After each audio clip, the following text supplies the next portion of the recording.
ating dakilain at sambahin ang Panginoong butihin. Ialay mga awitin sa piging na handog niya sa atin. Ialay mga awitin sa piging na handog niya sa atin. In the name of the Father, and of the Son, and of the Holy Spirit. Amen. Peace be with you. And with your spirit. To prepare ourselves to celebrate these sacred mysteries, let us first call to mind our sins and ask the Lord for pardon and mercy. We humbly pray, I confess to Almighty God and to you, my brothers and sisters, that I have greatly sinned in my thoughts and in my words, in what I have done, in what I have failed to do, through my fault, through my most grievous fault. Therefore I ask Blessed Mary, ever Virgin, all the angels and saints, and you, my brothers and sisters, to pray for me to the Lord our God. May Almighty God have mercy on us, forgive us our sins, and bring us all to life everlasting. Amen. Lord, have mercy. Lord, have mercy. Christ, have mercy. Christ, have mercy. Lord, have mercy. Lord, have mercy. Let us bow our head in silence. We tell God our own intentions. Let us pray. O God, who caused the minds of the faithful to unite in a single purpose, grant your people to love what you command and to desire what you promise, that amid the uncertainties of this world, our hearts may be fixed on that place where true gladness is found. Through our Lord Jesus Christ, your Son, who lives and reigns with you in the unity of the Holy Spirit, one God, forever and ever. Amen. Please be seated.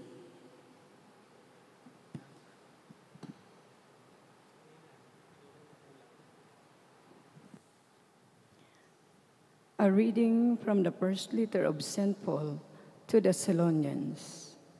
Brothers and sisters, we earnestly ask and exhort you in the Lord Jesus, that as you receive from us, how you should conduct yourselves to please God, and as you are conducting yourselves, you do so even more.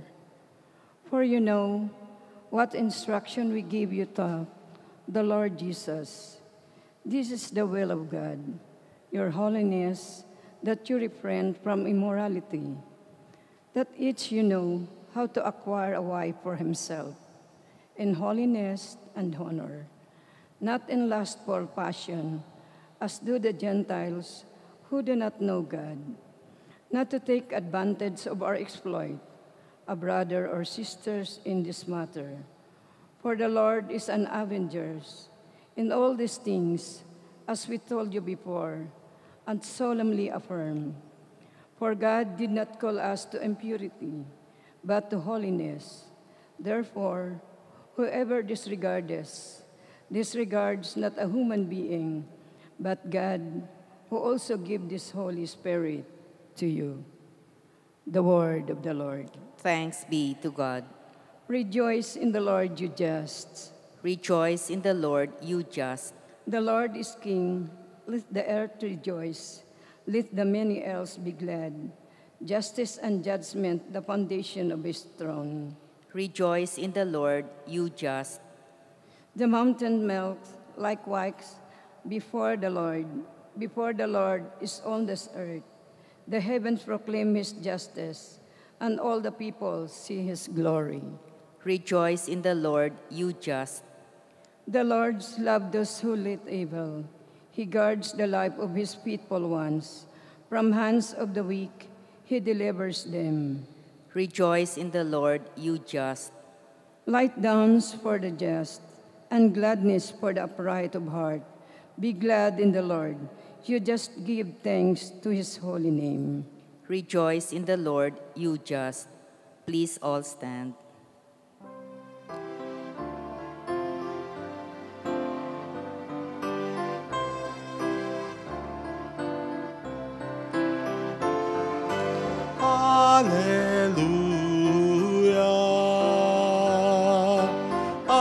The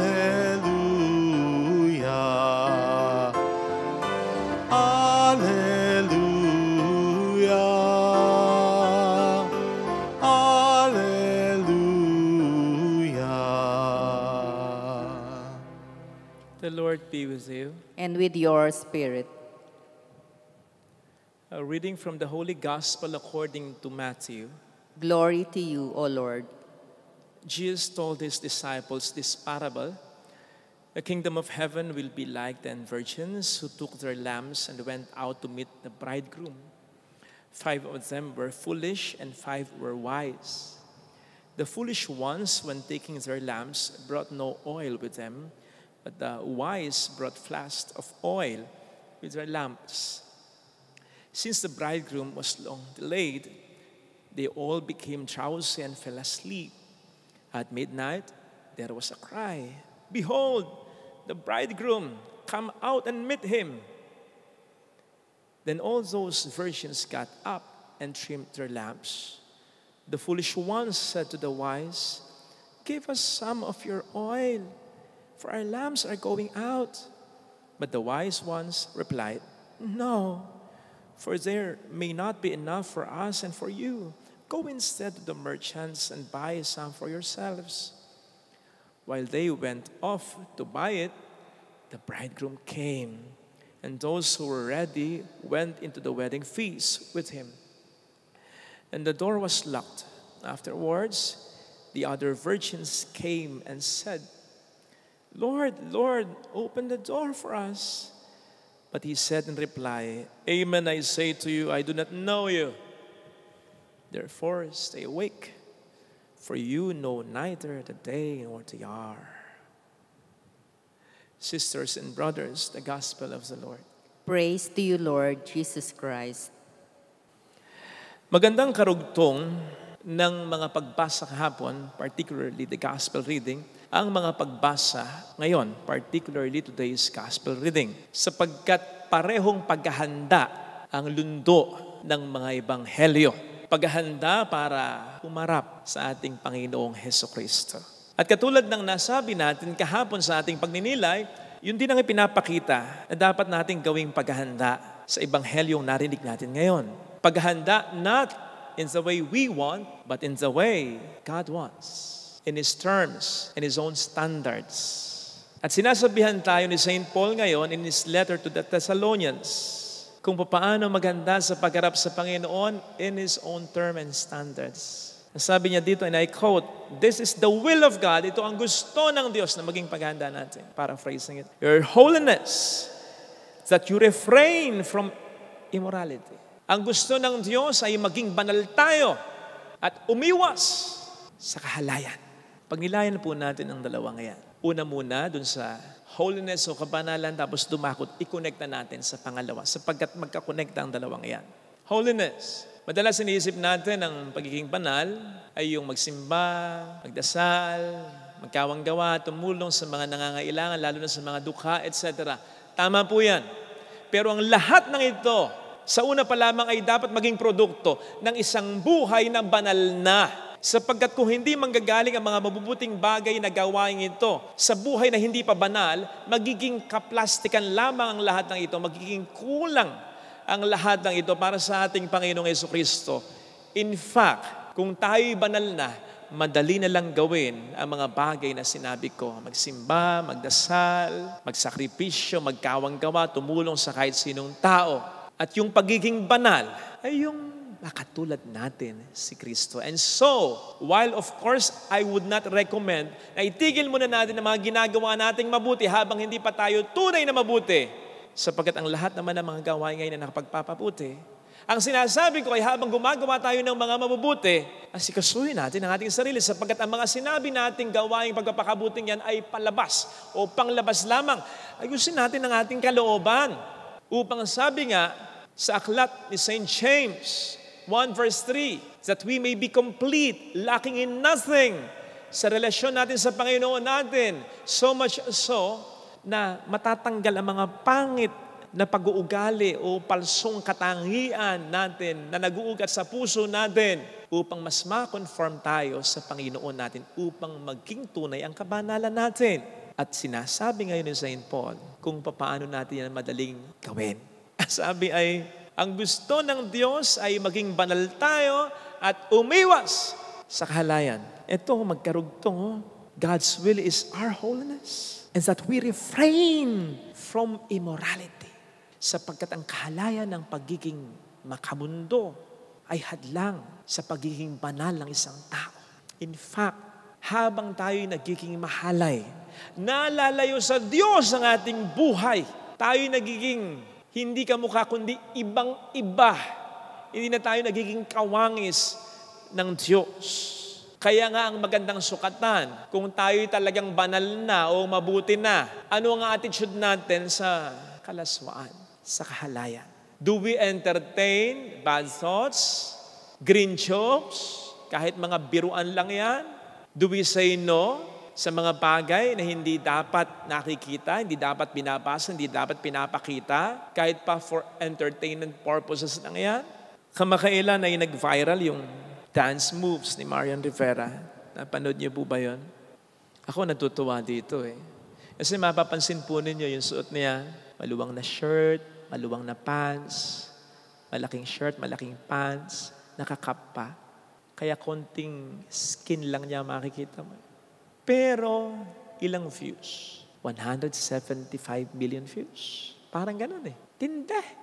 Bakit ako natutuwa dyan? Sapagkat sabi nga po ng isang comment, ito ang malinaw na pruweba na para makakuha ka ng milyong-milyong views, hindi mo kinakailangan ipakita ang iyong katawan para pagpiestahan o panoorin hangaan lang. Tulad ng ginawa ni Marian, walang pinakitang skin, pero milyon ng views. Maganda ang pagtangkilik ng tao. Kaya lang, sabi ng isang komento, huwag kayong magmarunong sapagkat hindi naman lahat ng sumasayaw kamukha ni Marian. Nakakatawa, pero para bang sinasabi rin ng comments na yon. Kaya kayong mga hindi kagwapuan o kagandahan, talagang dapat magpakita kayo ng katawan. Ganun ba? Ganun na ba tayo? Normal na ba ito? Tandaan po natin yung hangarin para sa atin ng ating Panginoong Jesucristo that we live in this world pero hindi tayo dapat na maging makamundo. Hindi tayo dapat padala sa impluensya ng mundo sapagkat ang mundo ang nagbubulid sa atin na maging mahalay, na maging immoral. Meron daw isang kwento ng isang tao na very strange yung kanyang itsura. In as much as wala siyang katulad na itsura sa mga kapiling niya. Mga nakikita niyang tao, hindi niya kamukha. Hindi niya kamukha na medyo mataas ang hairline niya, medyo malaki ang mata niya, medyo mahaba ang tenga niya. Parang ganon. So, strange ang itsura niya. Wala siyang kamukha sa mga tao na nakakapiling niya. So, feeling niya, pangit na pangit siya. Kaya nahiya siya. So, ang nangyari, dinala siya ng mga maganda o gwapong ito sa paningin niya sa isang lugar at doon siya pinakawalan. Sa lugar naman, nakita niya, ang dami niyang kamukha. Strange din ang itsura. Walang tao na kamukha ng mga magaganda at gwapong tao sa paningin niya sa pinanggalingan niya. Pero bukod tanging may isa, nakayuko, hiyang-hiya. Ayun, kamukha ito ng mga taong kapiling niya sa lugar na pinanggalingan niya. So dapat yung taong yun mapunta rin sa lugar na pinanggalingan niya.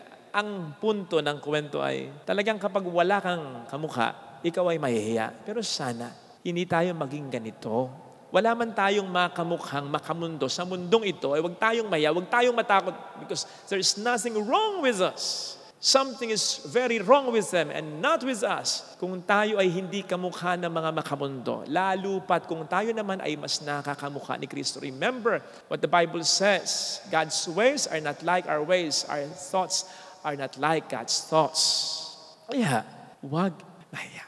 Again, ang kahalayan, ang immoralidad ay ang una at basic na pinakakalaban at hadlang sa kabanalan. Kitang-kita yan sa ating unang pagbasang napakinggan. Kaya wag nating sabing tayo nagpapakabuti, tayo na nga ay mabuti kung meron tayong natatagong immorality. Maghanda tayo sa pagharap sa Panginoon o maging mabuti sa pananaw ng Panginoon, not in our own terms, but in His terms. And for Him, immorality is an abomination. Ayon-ayon niya. Wala dapat maging puwang ang immoralidad sa isang taong nagpapakabuti at nagpapakabanal. And sabi pa ni St. Paul sa kanyang unang sulat sa mga taga-Korinto sa 13, kung ang pagkain ay para sa tiyan at tiyan ay para sa pagkain, ang ating katawan ay hindi para sa imoralidad, hindi para sa kahalayan, kundi para sa paglilingkod sa Poong May Kapal. Ang katawan natin ay inaalagaan ng Panginoon. Sinabi ni San Pablo yan. Sapagkat paano nga naman tayo makakagawa ng mga bagay na dakila kung mahalay ang ating pamumuhay, pag-iisip, mga gawa at pananalita. Dito, ito yung puntong sinasabi ko na kahit gaanong mabuti ang gawin mo sa labas, kapag may masama ka sa loob mo, one thing, yung immoralidad, kaplastikan lang yun. Hindi tunay ang lahat ng mabuti. Kulang na kulang yon sa harap. Hindi pleasing in the eyes of God yon. So, do away with immorality. And I don't have to lecture you hinggil sa danger nito. Diba? Ang immoralidad talaga ang ugat ng maraming matitinding mga kasalanan na sumisira hindi lamang ng buhay ng isang tao, kundi ng buhay ng maraming tao, lalo tigit ng pamilya. Yung pagiging bastos ng anak mo, yung pagkakaroon ng nangyayari sa iyo ng boyfriend mo o ng kahit sinong kakilala mo, yung pagkakaroon ng number 2 ng asawa mo. Ang ugat niyan, immoralidad. Kaya nga ang payo ko, yung mga nagpapalabas ng mga immoralidad, o kahit na hindi diretsyong immoralidad na nagpapakita ng katawan, wag po nating tinatangkilik yan, lalo-lalo na sa YouTube o Facebook. Kaya dahil nagtatrive yan, ay may tumatangkilik, mayroong nanonood, wag niyong panoorin.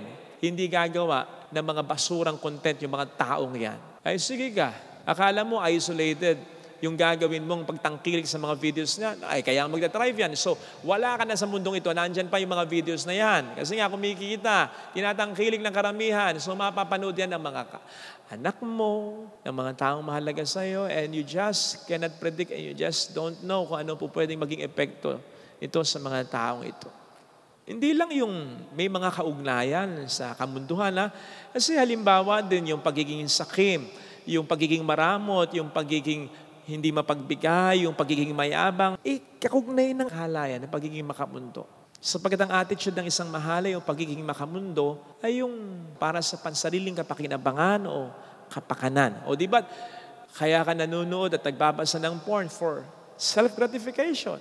Kahit naman yung pagtatalik ng hindi pa mga kasal, walang commitment, friends with benefits. Ang nangyayari dyan, more on receiving and not giving. Kasi walang commitment. Kaya nga, kabaligtaran yan sa nangyayari sa mga kasal na. Kasi mayroong commitment na. Kaya't ang nangyayari sa mga kasal na ay pagbibigayan talaga, hindi yung pagkuha. That is why, huwag mo sabihin na mahina tayo.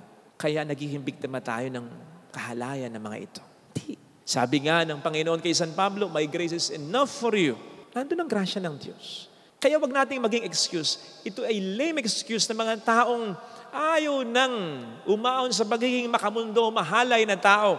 Mahina ako. Nagiging comfort zone na natin yung katwiran ngayon. Hindi tayo mahina. Palalakasin tayo ni Kristo kung gugustuhin natin ito. Kaya lang ang nangyayari, iniisip natin ang ating sarili. Self-gratification. Kaya hindi ka talagang mahina. Kung ayaw mong umalis sa pagiging immoral, hindi ka mahina. Selfish ka lang. Makasarili ka. In as much as kung iisipin mo ang epekto ng ginagawa mo sa ibang tao, lalo tigit sa Diyos na ayaw ng immoralidad, hindi ka papatol sa mga ganitong tukso. Sana ito po ay pag-isipan natin, ha? Again, gusto ng Panginoon na maging banal tayo ng preparasyon na ina-expect niya sa atin sa pagharap natin anytime sa Kanya. At ang pinaka-basic, matinding hadlang para dito ay ang pagiging immoral na tao. Huwag nating iismulin ito sapagkat ito ang isa sa mga pinaka-basic na weapons ng demonyo para sa iba pang mga pagkakasala ng tao. Amen. Lagay natin ang ating kanang kamay sa tapat ng ating puso.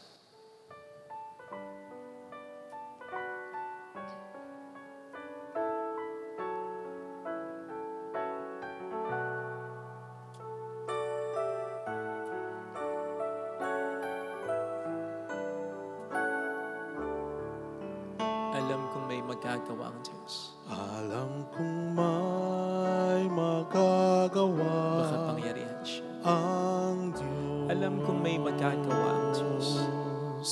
Alam kong may Walang imposible sa magagawa ang Diyos. Kung ako'y magtatapat magtatapat. Sa Kanya'y maglilingkod. Sa Kanya'y maglilingkod. Alam kong may magagawa ang Diyos. Hindi ako magdududa. May magagawa ang Diyos. Alam kong diringgin ng Diyos ang samo ko. Alam kong Sapagkat mahal niya. diringgin ng Diyos ang samo ko. Alam kong diringgin ng Diyos ang samo ko. Alam kong diringgin ng Diyos Sapagkat anak niya. ang samo ko. Kung ako'y magtatapat, Kung ako'y magtatapat, sa Kanya'y maglilingkod. Sa Kanya'y maglilingkod. Alam kong diringgin ng Diyos ang Alam samo. kong diringgin ng Diyos Higit ang na sa samo ating ko. Panginoon, tulungan mo kong mas mapalapit sa iyo. Tulungan mo kong maging matatag sa mga tukso na naglalayo sa akin sa iyo. Tulungan mo rin po sana ako sa mga problema ko sapagkat ito madalas ang nagiging dahilan para makapagsalita, makapag-isip, makagawa ako na hindi maganda. Kayong alam mo naman din naman po sa puso ko na mahal kita. Kaya sana, Panginoon, mula ngayong isusuko ko ang aking sarili sa iyo, mas palakasin mo ko laban sa panunokso ng Diablo. Sapagkat alam ko na hindi naman niya ako tutuksohin ng ganito kung alam niyang wala siyang mapipinsala sa buhay ko. Hallelujah. Hallelujah. Kaya hindi ko isusukal ang lahat. Hallelujah. Ang relasyon ko sa iyo, ang relasyon ko sa Kanya. Siya ay muling babalik sa akin. Mas magpapakatatag ako. Mas magpapakabuti. Mas iiwas ako sa tukso. Sa atin. Hallelujah. Hallelujah. Purihin ang Diyos. Hallelujah. Sa takdang panahon ay babalik ang Panginoon upang tayo ay kunin tapat siya sa Kaniyang mga pangako sa atin. Sabihin mo sa sarili mo, mayroong magandang mangyayari sa iyo. Mayroong Magandang mangyayari kung lalapit ka kay Jesus. sa iyo. Kung mas matutulad ka kay Jesus. Lalapit Kakamtin mo ang kapangyarihan laban sa puso. Mayroong magandang mangyayari sa iyo. Huwag kang mapagod. Umiwas ka sa puso. Mas lumapit ka pa kay Kristo para mas maramdaman mo kung lalapit kay Jesus. Kung paano mas kikilos ang Diyos sa buhay mo. Papuri sa Ama. Glory to the Father, and to the Son, and to the Holy Spirit. As it was in the beginning, is now, and will be forever. Amen. Offertory.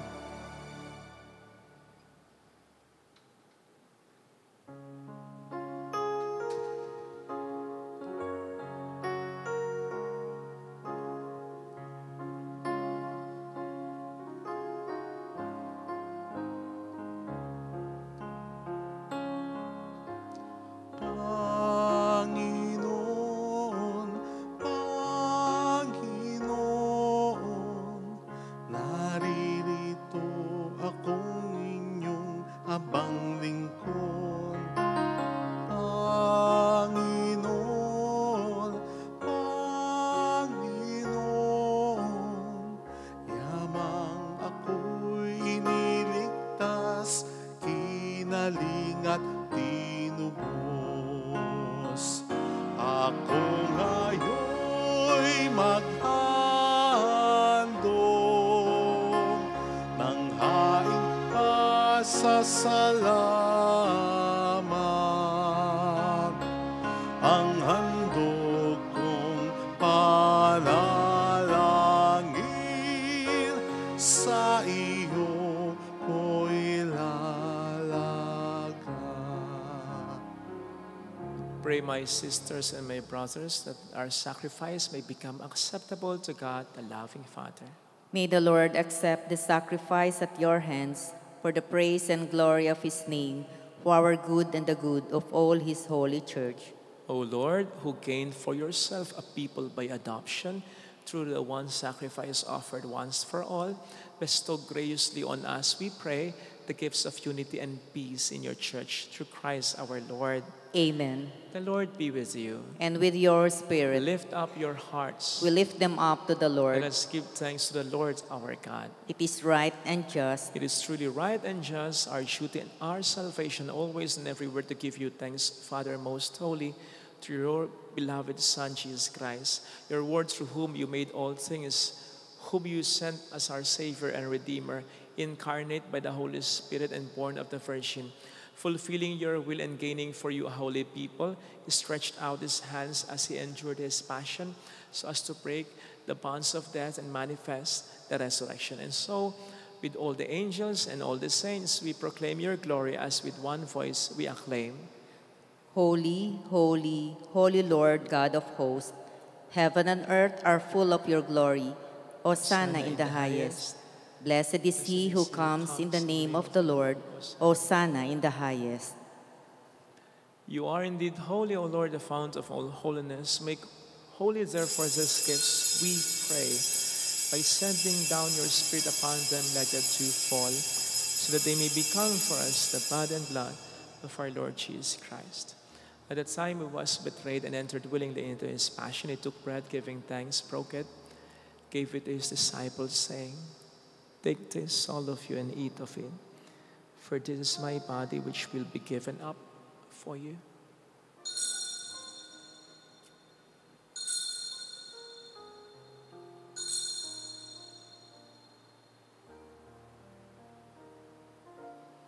In a similar way, when supper was ended, he took the chalice and once more giving thanks, gave it to his disciples, saying, "Take this, all of you, and drink from it, for this is the chalice of my blood, the blood of the new and eternal covenant, which will be poured out for you and for many for the forgiveness of sins. Do this in memory of me."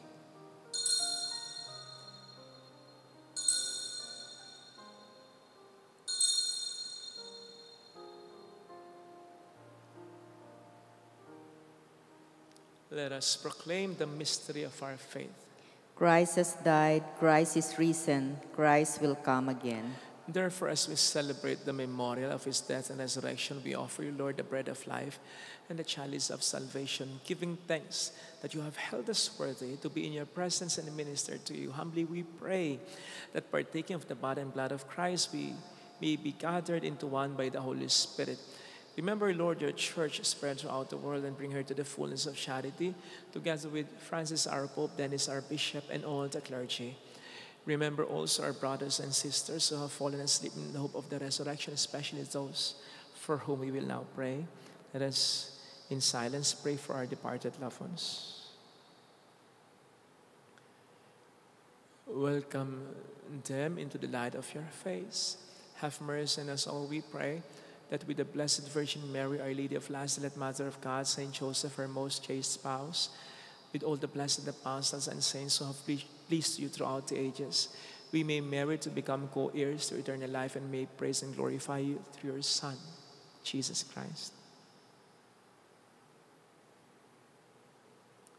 Through him and with him and in him, O God, Almighty Father, in the unity of the Holy Spirit, all glory and honor is yours forever and ever.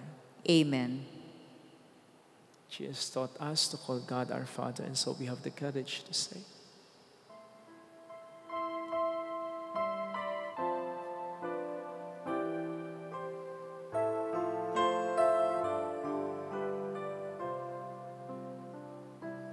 Our Father, who art in heaven, hallowed be thy name. Thy kingdom come, thy will be done on earth as it is in heaven. Give us this day our daily bread, and forgive us our trespasses, as we forgive those who trespass against us. and lead us not into temptation, but deliver us from evil.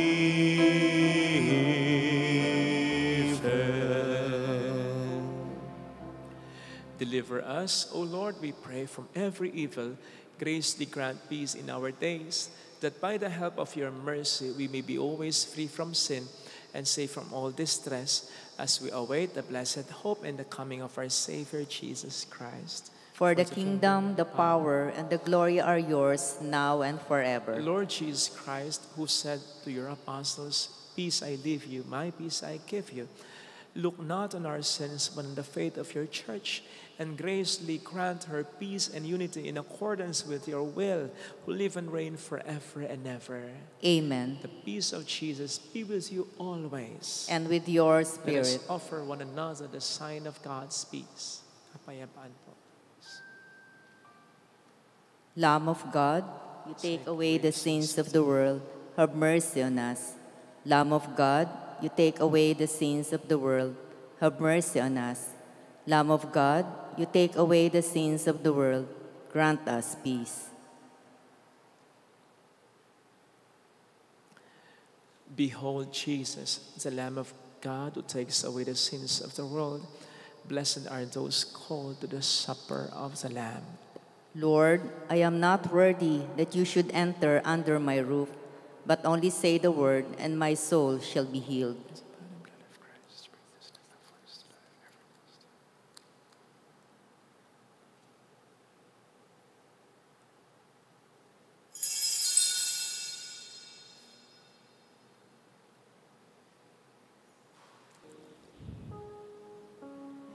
An act of spiritual communion. My Jesus, I believe that you are present in the most holy sacrament. I love you above all things, and I desire to receive you into my soul. Since I cannot at this moment receive you sacramentally, come at least spiritually into my heart. I embrace you as if you were already there and unite myself wholly to you. Never permit me to be separated from you. Amen. Ngunit salamat, tayo'y natagpuan, binigyan niya ng kalayaan, tanging kay Jesus mayroong tagumpay.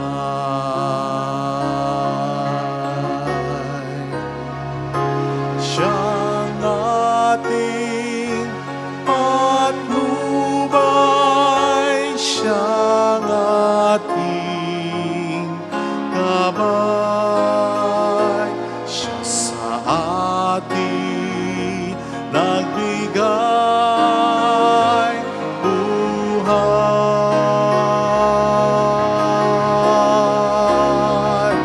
Si Jesus ang katotohanan, si Jesus ang daan, siyang ating Panginoon, magpakailan paman.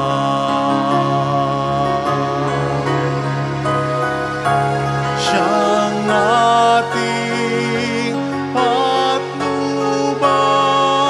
siyang ating gabay, siya sa atin nagbigay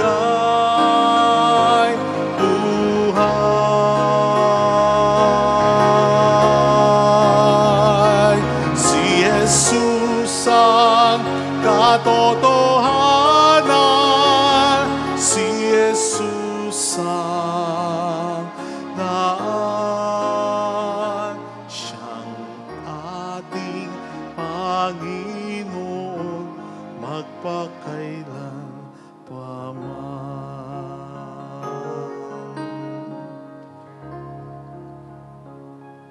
Let us pray. Complete within us, O Lord, we pray, the healing work of your mercy, and graciously perfect and sustain us, so that in all things we may please you, through Christ our Lord. Amen. Holy God, Holy Mighty One, Holy Immortal One. Have mercy on us and on the whole world. Holy God, Holy Mighty One, Holy Immortal One. Have mercy on us and on the whole world. Holy God, Holy Mighty One, Holy Immortal One. Have mercy on us and on the whole world. Jesus, King of mercy, We trust in you. alalahanin, Alalahanin, o mahal na Birhen ng Nazaret, ina ng pag-asa, ikaw nagpaalala sa aming magbalit-loob sa Ama. Ito ang nagpapatunay ng kagandahang loob mo'y nanatiling busilak. Sa pag-aaruga mo sa amin, tungkulin mo'y tinupad. Sa paanan ni Kristo'y tinuring mo kaming mga tunay mong anak. Kaya ninais mong ni Isay huwag mapahamak. Maging sa iyong walang tigil na pananalangin, pati luhay pumatak. Huwag nawang mawala ng saysay ang iyong paghihirap. Hiling nawa namin sa iyo o aming inang liyag, na matapos ang pakikibaka namin sa mundong ito at sa pananatili naming tapat kay Kristo, sa kapurihan mo ay makibahagi kaming ganap, upang kung nasaan ka ngayon ay maparoon din kaming lahat, at ang kaganapan ng kaluwalhatian ng Diyos Amay tuluyang matupad siya nawa. Mahal na Birhen ng Nazaret, tagapagkasundo ng mga makasalanan. Panalangin mong walang patid kaming mga dumudulog sa iyo. Maraming salamat po sa patuloy niyong panalangin at pagtulong sa mga paggawain ng ating simbahan, ng ating sovereign shop, ang pagpapakod natin, ang gate natin, ang bell tower natin, pati ang rectory, o ang tahanan ng pare at ang Chapel of Saints and Adoration Chapel. Maraming salamat sa patuloy niyong pagtulong. Lalo na po sa mga hindi rin nakakapunta dito pero patuloy na nagbibigay ng kanilang tulong. Salamat po sa mga kapatid natin sa ibang bansa na nagtatrabaho. Yung ribbon na ito ay para po sa inyo. Dati ay sinusot ko ito for the longest time para sa mga frontliners nung panahon ng pandemic. Dahil hindi naman po pandemya, ito ay patuloy kong sinusuot para na sa mga unang frontliners, yung mga nagsasakripisyo para sa kanilang pamilya, lalo na yung mga nangingibang bansa pa. Mabuhay po kayo. The Lord be with you. And with your spirit. And may God bless you and your families in the name of the Father and of the Son and of the Holy Spirit. Amen. The Mass has been offered. Go in the peace of Christ. Thanks be to God. Salamat po.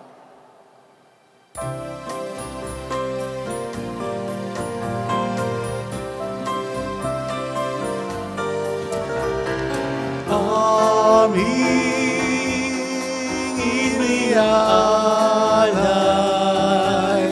ang pag-ibig na walang kapantay.